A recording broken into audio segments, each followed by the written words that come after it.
Noong hapon iyon ng December 31, 2023, abala ang pamilya sa paghanda. Simple lang ang kanilang medianoche. Isang platong pansit para sa mahabang buhay, ilang pirasong bilog na prutas na kinuha pa ni Carding mula sa tirang paninda sa palengke, at ang paboritong spaghetti ni Kiko. Habang nag-aayos, mapapansin ang katalinuhan ni Kiko kahit sa maliliit na bagay. Siya ang nagko-compute ng budget nila para sa handa. Sinisiguro na bawat sentimo ay sulit at wala naman sasayang. Tay, kung bibili tayo ng 500 pesos na spaghetti, maaari tayong magdagdag ng 100 na prutas at magiging 600 pesos ang gastos. Pero kung pipiliin natin ng mas mura, maaari tayong mag-ipon para sa libro, sabi ni Kiko, habang nagkakalkula sa isang lumang notebook. Si Carding ay napangiti. Proud sa anak. Anak, sa edad mo pa lang, mas matalino ka na sa akin. Sa kabilang panig ng kalsada, naririnig na ang hiyawan at tawanan ng mga nagiinuman. Ngunit sa loob ng tahanan ng mga Reyes, ang tanging maririnig ay ang plano ni Kiko para sa susunod na school year. Susunod na taon, Nay, gusto kong sumali sa science fair. Gagawa ako ng proyekto tungkol sa mga renewable energy, sabi niya habang nag-aayos ng mesa. Si Minda ay nagluluto ng spaghetti habang si Carding ay nag-aayos ng mga plato. Ang kanilang bahay, bagaman maliit, ay puno ng init at pag-ibig. Ang mga dingding ay may mga larawan ni Kiko mula bata hanggang ngayon, at ang kanyang mga medalya ay magiging inspirasyon para sa kanila. Hindi nila alam na ang gabi ng pagdiriwang para sa isang matalinong bata na may malawak na kinabukasan ay maaring panimula ng isang madilim na trahedya. Ang tondo ay hindi natutulog, lalo na kung bisperas ng bagong taon.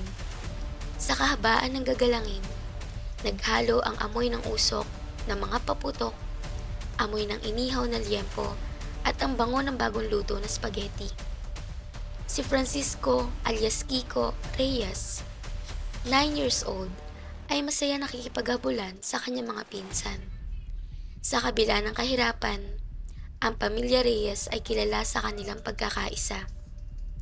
Ang kanyang ama na si Mang Carding, 38 years old, ay isang kargador sa Divisoria, habang ang kanyang ina na si Aling Minda, 36 years old, ay naglalabada. Kiko, huwag kayong lalabas ng iskinita. Doon lang kayo sa tapat ng bahay ni Aling Marites, sigaw ni Aling Minda habang naghahanda ng bilog na prutas. Opo, Nay. Isang oras na lang, 2024 na, sagot ng bata habang suot ang kanyang masikip na polkadot na damit. Paniniwala na matatanda na swerte sa pera. Ang mga pinsan ni Kiko, sina Toto at Lala, ay tumatawa habang naglalaro. Kiko, ikaw ang hinahabol namin. Ikaw ang pinakamabilis, sigaw ni Toto. Si Kiko ay tumatawa. Ang kanyang mata ay puno ng ligaya. Sa kanyang isip, ang bagong taon ay simbolo ng bagong simula, bagong libro, bagong kaalaman, bagong pangarap. Ang eskinita ay puno ng buhay. Ang mga kapitbahay ay naghahanda rin ng kanilang sariling handaan.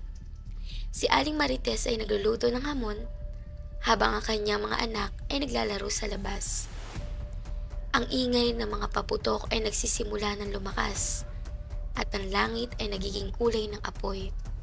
Si Kiko ay tumigil saglit at tumingala. Pinsan, tignan niyo ang mga bituin. Sa susunod na taon, gusto kong mag-aral tungkol sa kanila, sabi niya. Ang kanyang mga pinsan ay tumawa, ngunit si Kiko ay seryoso. Sa kanyang maliit na mundo, ang edukasyon ay ang susi sa isang mas magandang buhay. Sa isang paupang bahay sa tapat mismo ng eskinita ni Kiko, nagaganap ang isang maingay na inuman. Ang bida sa hapag ay si Tomas, alias Tom Magno, 42 years old. Isang retiradong security guard at tauhan ng isang lokal na politiko. Kilala si Tom sa pagiging mayabang kapag nakakaungo sa alak. Kala nyo ba natatakot ako sa bawal na paputok? Pagmamayabang ni Tom sa kanyang mga kainuman. Ito ang tunay na ingay. Ito ang tunay na bagong taon. Inilabas ni Tom mula sa kanyang baywang ang isang 38 caliber revolver na walang kaukulang lisensya. Sa tondo, ang putok ng baril ay minsan nang naging bahagi ng ingay ng gabi. Ngunit sa pagkakataong ito, ang kapalaran ay may ibang plano. Si Tom ay isang tao na nabubuhay sa mundo ng kapangyarihan at alak. Bilang retiradong security guard, siya ay madalas na nagiging tauhan sa mga rally at politika. Ang kanyang bahay ay puno ng mga alaala ng kanyang nakaraan.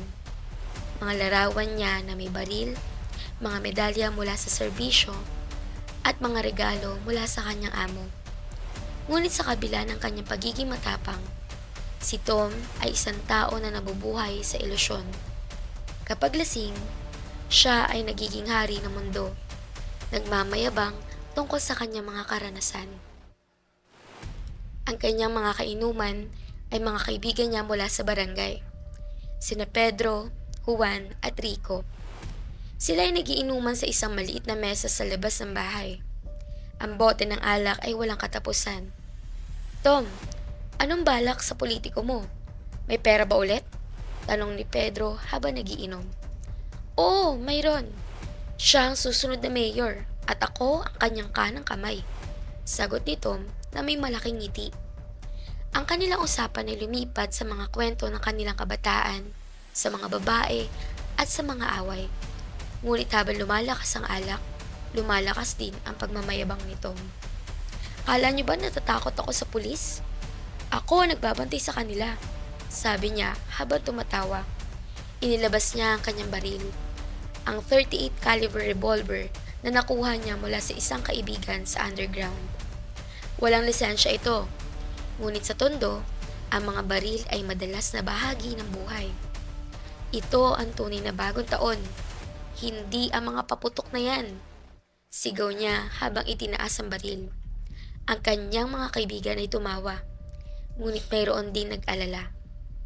Tom, huwag mong ipaputok yan, baka may masaktan, sabi ni Juan. Ngunit si Tom ay hindi nakinig. Sa kanyang kasing naisip, ang baril ay simbolo ng kanyang kapangyarihan.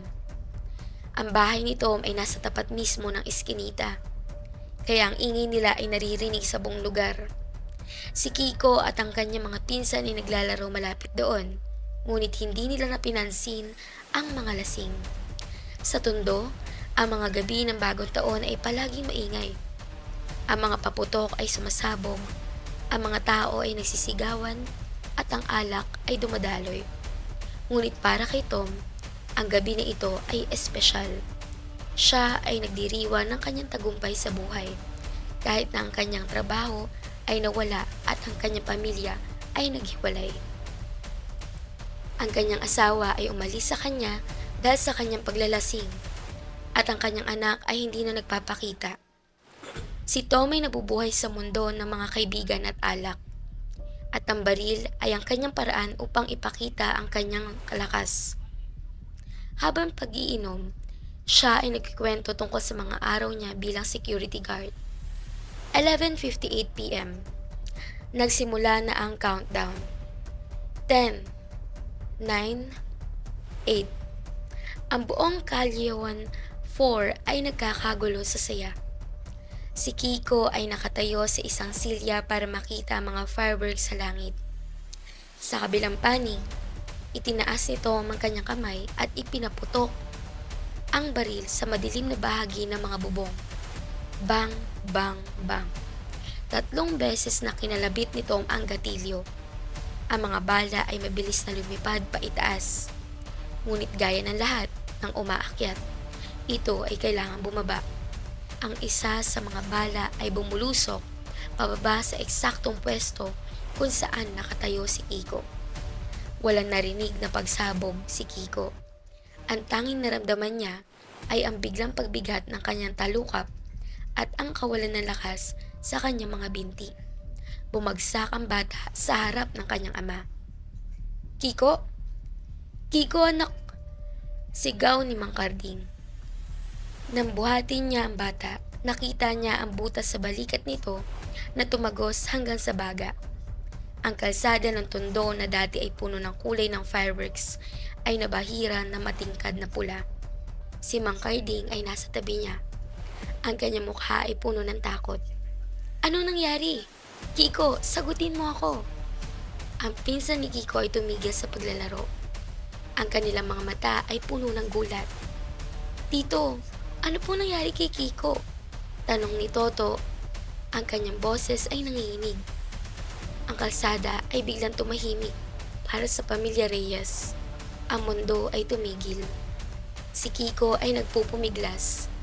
Ang kanyang kamay ay hawak ang kanyang balikat. Nay, asakit, bulong niya. Ang kanyang mukha ay namumutla. Ang dugo ay nagsisimula ng tumulong mula sa butas ng kanyang balikat, tumagos sa kanyang polka-dot na damit. Si Mang Carding ay agad naghanap ng tela upang pigilan pagdurugo. Habang si Aling Minda ay tumatakbo sa loob ng bahay upang kunin ang telepono. Tawagan natin ang ambulansya, sigaw niya. Sa tondo, ang mga ambulansya ay madalas na huli, ngunit sa gabi ng bagong taon, ang mga ospital ay puno. Ang mga kapitbahay ay nagsisimula ng lumapit. Ang kanilang mga muka ay puno ng pag-aalala. Ano nangyari? Tanong ni Aling Marites. Binaril si Kiko, sagot ni Mang Carding. Ang kanyang boses ay puno ng galit at takot.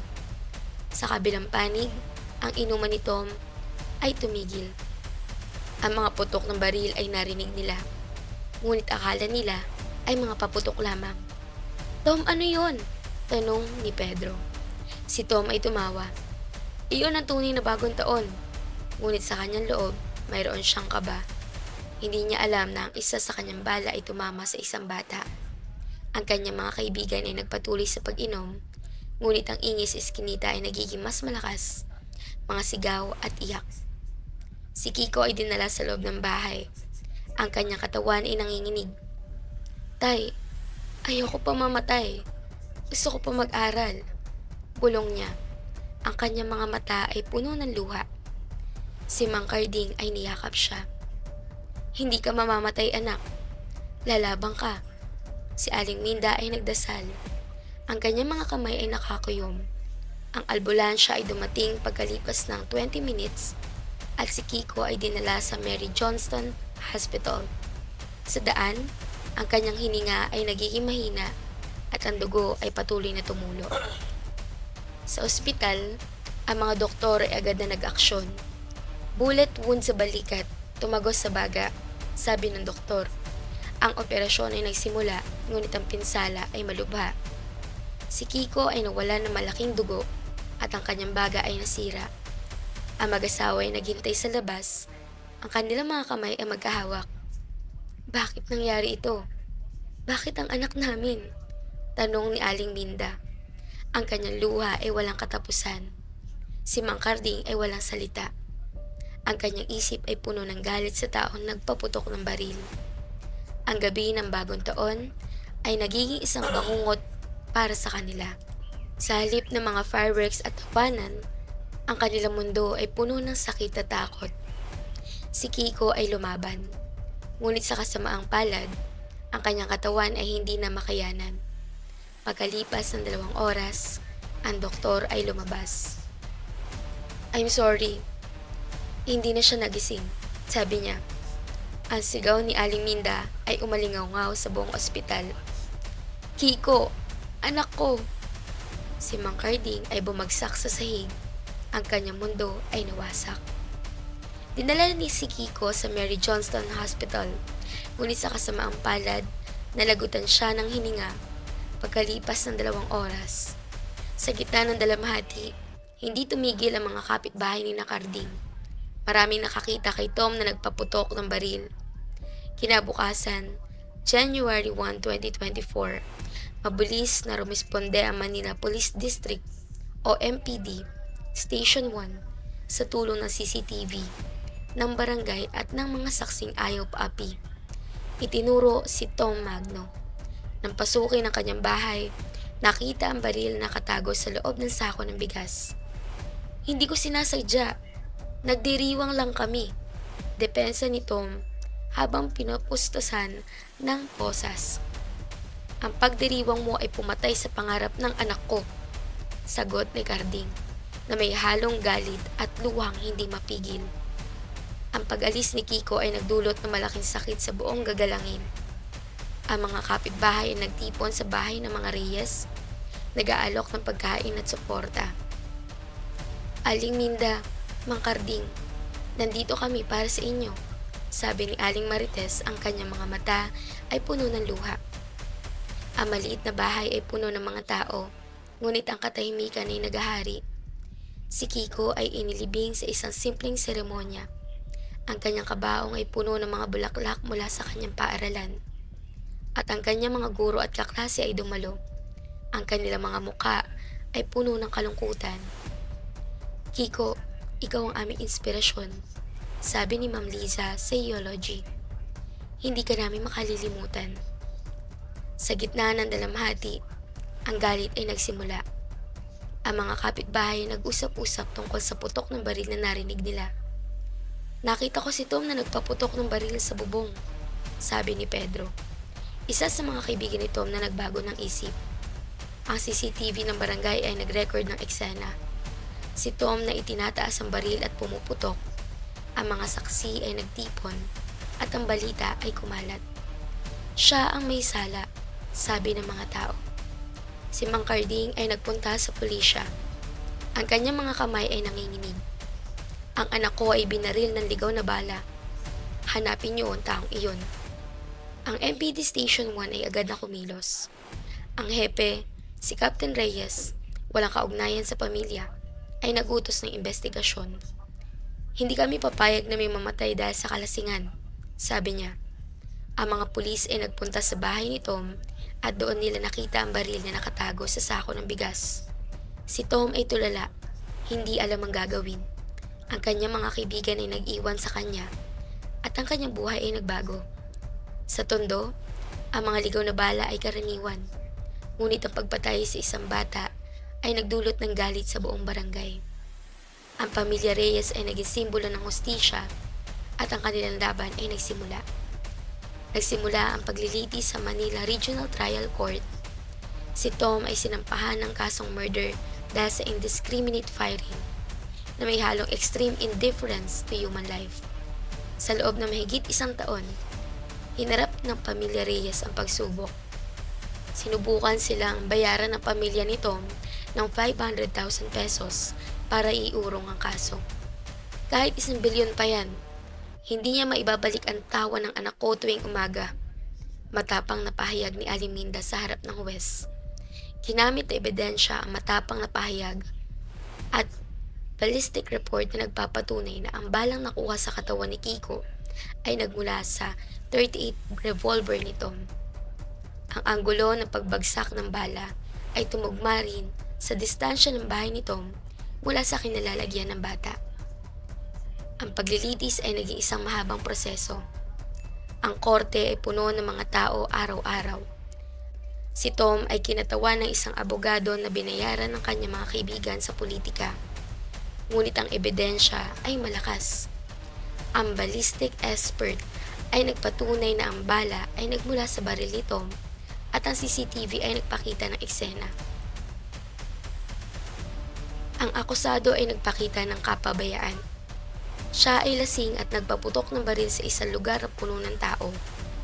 Si Tom ay nagdepensa na hindi niya sinasadya at na ang bagong taon ay tradisyon.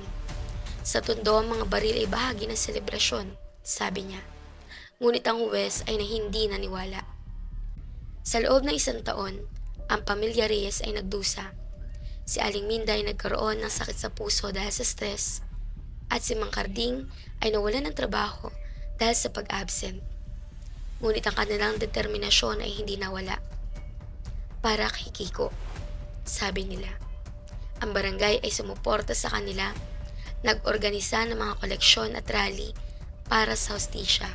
March 15, 2025, matapos ng 11 buwan, ibinaba na ang hatol. Sa loob ng maliit na silid ng korte sa Manila City Hall, pinasa ng babaeng judge ang pasya. Ang korte ay naniniwala na ang akusadong si Tomas Magno ay nagpakita ng sadyang kapabayaan na katumbas ng pagpatay. Hindi sapat ang dahilan ang kalasingan o ang tradisyon ng bagong taon upang kumitil ng buhay. Ang hatol, guilty beyond reasonable doubt para sa kasong murder. Parusang reclusion perpetua, pagkakakulong ng 30 hanggang 40 years. Pagbabayad ng 75,000 pesos para sa civil indemnity, 75,000 pesos para sa moral damages, at 50,000 pesos para sa exemplary damages. Na marinig ang hatol, napahagulgol si Aling Minda. Si Tom naman ay tulala habang inilalabas ng mga jail guard patungo sa New Bilibid Prison. Bumalik ang mag-asawang Carding at Minda sa gagalangin. Sa tapat ng kanilang bahay, may maliit na shrine para kay Kiko. Bagaman wala ng kanilang anak, alam nilang napanagot ang taong kumuha nito. Sa susunod na bagong taon, wala ng baril na puputok sa Callejon 4. Ang bawat pamilya ay natuto na ang bawat balang ipinapuputok sa langit ay may laging biktima sa lupa. Ang hustisya para kay Kiko ay hindi lamang para sa kanya, kundi para sa buong tondo na pagod na sa ligaw na bala. Ang buhay ay nagpatuloy para sa mga Reyes, ngunit ang sakit ay nanatili. Si Aling Minda ay nagbukas ng maliit na tindahan ng libro, inspirasyon mula kay Kiko, para sa mga bata na katulad niya. Sabi niya, si Mang Carding ay nagpatuloy sa trabaho. Ngunit sa kanyang isip, si Kiko ay palaging nandoon. Sa bawat bagong taon, sila ay nagdarasal sa shrine, nag-aalala sa anak na nawala. Ang tondo ay nagbago. Mas kaunting baril, mas maraming edukasyon. At sa gitna ng lahat, ang alaala ni Kiko ay nagiging inspirasyon para sa isang mas magandang kinabukasan.